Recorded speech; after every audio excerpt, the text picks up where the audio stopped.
नमस्कार, आपका स्वागत है। दोस्तों, वास्तुशास्त्र के अनुसार पूजा घर भवन का सबसे मुख्य स्थान होता है। इसी स्थान से हमें सकारात्मक ऊर्जा प्राप्त होती है। इसीलिए भवन में पूजा घर का निर्माण करते समय हमें वास्तुशास्त्र में बताए गए महत्वपूर्ण नियमों का पालन अवश्य करना चाहिए। पूजा घर को हम अपने परिवार के रीति रिवाजों के अनुसार सजाते हैं और उसमें अपने आराध्य देवी देवताओं को रखते हैं। परिवार यदि बड़ा है तो जाहिर है कि सभी के अपने अपने प्रिय देवी देवता होंगे और परिवार का हर व्यक्ति अपने प्रिय आराध्य की प्रतिमा यहाँ वहाँ से ढूंढ कर लाता है और उन्हें मंदिर में स्थापित करता है। इससे पूजा घर में देवी देवताओं की संख्या बढ़ती ही जाती है, परंतु यह एक गलत बात है। पूजा घर में देवी देवताओं की संख्या सीमित होनी चाहिए, जिससे पूजा करने में आसानी हो सके। और भी कई ऐसी गलतियां हैं जो अक्सर अनजाने में ही हमसे हो जाती है और उन्हें लगातार नजरअंदाज करने पर हमें हमारी पूजा अर्चना का सही फल नहीं मिलता है।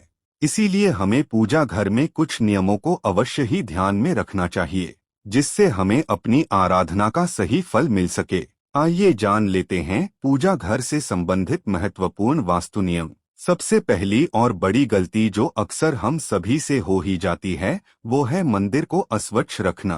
पूजा घर में मंदिर को जिसमें आप भगवान को स्थापित करते हैं, वह स्थान कभी भी अस्वच्छ नहीं रखना चाहिए। साथ ही हमें भी पूरी तरह से स्वच्छ होकर ही पूजा घर में जाना चाहिए। चप्पल जूते पहनकर या गंदे पैरों से पूजा घर में नहीं जाना चाहिए।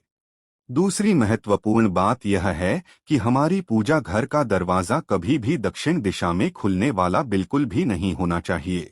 दक्षिण दिशा मृत्यु के देवता यमराज की दिशा मानी जाती है। इस दिशा में भगवान के लिए लगाए गए दिए की जोत भी नहीं होनी चाहिए। इसी प्रकार से देवी देवताओं के मुख दक्षिण दिशा में कदापि नहीं होनी चाहिए। साथ ही यह भी ध्यान रखें कि देवी देवताओं के मुख्य एक दूसरे के आमने सामने ना हो। तीसरी बात है, पूजा घर में कभी भी खड़े हुए और नाचते हुए गणपति की मूर्ति ना रखें। तांडव करते हुए भगवान शिव की मूर्ति अथवा तस्वीर ना हो। हनुमान जी की तथा माता की रौद्र रूप में फोटो या मूर्ति कभी भी नहीं लगानी चाहिए। किसी भी भगवान की हमेशा ही शांत और बैठी हुई अवस्था में, अर्थात विराजमान अवस्था में ही मूर्ति होनी चाहिए। पूजा घर में किसी भी देवता की खंडित मूर्ति कभी नहीं रखनी चाहिए। चौथी बात है, पूजा घर में भूलकर भी किसी जीवित या मृत व्यक्ति की तस्वीर देवताओं के साथ नहीं लगाएं। यह बिल्कुल भी शुभ नहीं माना जाता है। कई लोग साधु संतों की तस्वीरें अथवा मूर्ति पूजा घर में भगवान के पास रख वास्तुशास्त्र में ऐसा करना शुभ माना नहीं गया है। घर के मंदिर में पूजा के लिए मूर्तियां रखी जाएं या तस्वीरें किसी भी देवता की एक से अधिक नहीं होनी चाहिए। साथ ही उन तस्वीरों या मूर्तियों की ऊंचाई 4 या 5 इंच से अधिक नहीं होनी चाहिए। जहां तक घर के मंदिर में शिवलिंग रखने का प्रश्न है, तो घर के मंदिर में 2 इंच से बड़ा शिवलिंग नहीं रखना चाहिए। यदि आपको अपने घर के मंदिर में बजरंगबली हनुमान जी की मूर्ति रखनी है, तो बाजार से खरीदकर ऐसी मूर्ति लाइए जो बैठी हुई अवस्था में आशीर्वाद देती हुई हो। घर के मंदिर में रखी जाने वाली देवी देवताओं की मूर्तियां या तस्वीरों के मुख प्रसन्नचित होने चाहिए।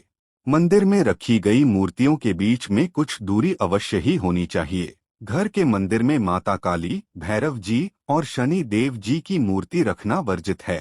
पांचवी बात है, हमारे प्राचीन हिंदू शास्त्रों में 5 देवों की प्रतिमा पूजा बताई गई है।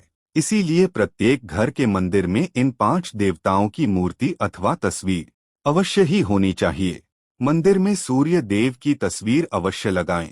गणेश जी, भगवान विष्णु, मां पार्वती और भगवान शिव, इन 5 देवताओं की पूजा घर में अवश्य होनी चाहिए, तभी वह पूजा घर संपूर्ण होता है। शास्त्रों में यह भी वर्णित है कि पूजा घर में देवी देवताओं की प्रतिमाएं हमारे अंगूठे से बड़ी नहीं होनी चाहिए। यदि इससे बड़ी मूर्तियां हम रखते हैं तो उनकी प्राण प्रतिष्ठा करनी चाहिए और उनकी विशेष पूजा के नियमों का पालन करना चाहिए। ध्यान रहे, पूजा घर में भूल से भी किसी भी देवी देवता की खोखली मूर्ति नहीं रखनी चाहिए। मूर्ति मिट्टी की हो अथवा धातु की, वह कभी खोखली ना हो। ऐसी मूर्तियां जल्दी खंडित हो जाती है। मंदिर में चित्र लगाते समय ध्यान में रहे कि देवी देवताओं के चित्र फटे हुए अथवा धुंधले ना हो। छठी बात है, घर में देवी देवताओं की उग्र प्रतिमा अथवा चित्र भी ना लगाएं। भगवान का जो रूप आपको प्रिय हो वही रूप आपके सामने होना चाहिए। देवताओं के उग्र रूप से मन में भय की स्थिति निर्माण होती है। साथ ही घर के छोटे बालक देवताओं के ऐसे उग्र रूप को देखकर भयभीत हो सकते हैं और उनके मन में भगवान के लिए प्रेम कम होने लगता है।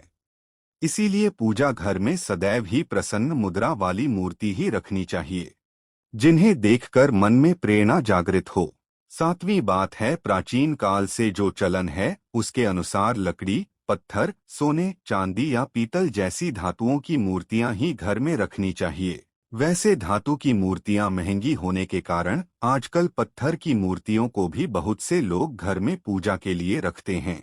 पाषाण की मूर्ति सर्वश्रेष्ठ मानी गई है क्योंकि इन्हें स्वच्छ करना आसान होता है।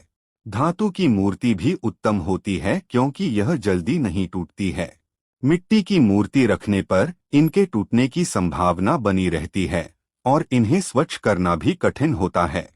इसीलिए घर के मंदिर में ऐसी मूर्तियां रखें जो टूटे नहीं और उन्हें आसानी से स्वच्छ किया जा सके। घर के मंदिर में भूल से भी प्लास्टिक की अथवा प्लास्टर ऑफ पेरिस की मूर्तियां न रखें।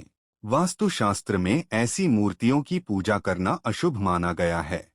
आठवीं बात है, वास्तुशास्त्र के अनुसार घर में मंदिर का स्थान कहाँ पर होना चाहिए। दोस्तों, भगवान तो इस संसार के कण कण में विराजमान हैं, लेकिन जहाँ बात करें मंदिर की तो उसके लिए निश्चित स्थान की आवश्यकता होती है ताकि ईश्वर का स्मरण करते समय हमारा ध्यान केंद्रित हो। इसके लिए वास्तुशास्त्र में पूर्व दिशा का निर्धारण किया गया हो। यदि मंदिर को पूर्व और उत्तर की दिशा के मध्य में बनवाया जाए तो ये सर्वोत्तम होता है क्योंकि यह स्थान सकारात्मक ऊर्जा का स्थान होता है। इसी दिशा से सकारात्मक ऊर्जा घर में प्रवेश करती है। लेकिन ध्यान रहे, आपके घर का मंदिर वॉशरूम या शौचालय से दूरी पर होना चाहिए। अपने घर का पूजा स्थल ऐसे स्थान पर कदापि न बनाएं जहां पास में वॉशरूम हो, क्योंकि वॉशरूम यहां शौचालय नकारात्मक ऊर्जा का क्षेत्र है। ऐसे स्थान पर मंदिर बनाने से अशुभ परिणाम प्राप्त होते हैं। पूजा करते समय नकारात्मक ऊर्जा आपको प्रभावित कर सकती है। पूजा घर शयन कक्ष में भी नहीं होना चाहिए।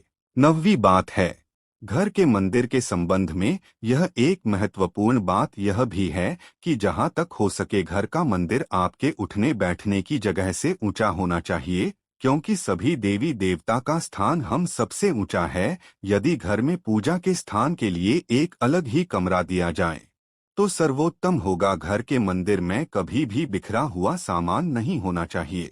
देवी देवताओं की मूर्तियां, पूजा सामग्री एवं अन्य धार्मिक पुस्तकें आदि अपने अपने स्थान पर रखी होनी चाहिए। कभी कभी ऐसा देखा जाता है कि लोग लापरवाही में पूजा स्थान पर वस्तुओं को बिखरा कर रहे हैं। ये वस्तुएं हमारी पूजा में बाधा निर्माण है, जिससे हमारा ध्यान भटकने लगता है। इसलिए पूजा घर में सामग्री को सदैव ही व्यवस्थित रखना चाहिए।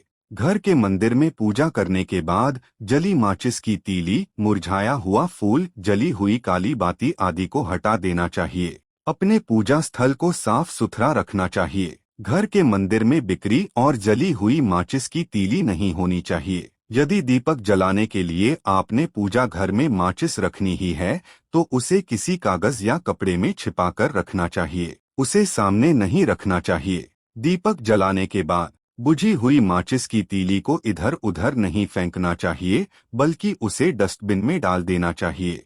ध्यान रहे, पूजा घर में लीटर आदि चीजों का प्रयोग दीपक जलाने के लिए भूल से भी ना करें। तो दोस्तों, इस प्रकार से आप अपने पूजा घर में वास्तुशास्त्र के नियमों का पालन करके सकारात्मक ऊर्जा निर्माण कर सकते हैं। उम्मीद है आपको यह जानकारी अच्छी लगी होगी। अगर अच्छी लगी तो वीडियो को लाइक करें, साथ ही कमेंट में जय श्री कृष्ण अवश्य लिखें। धन्यवाद।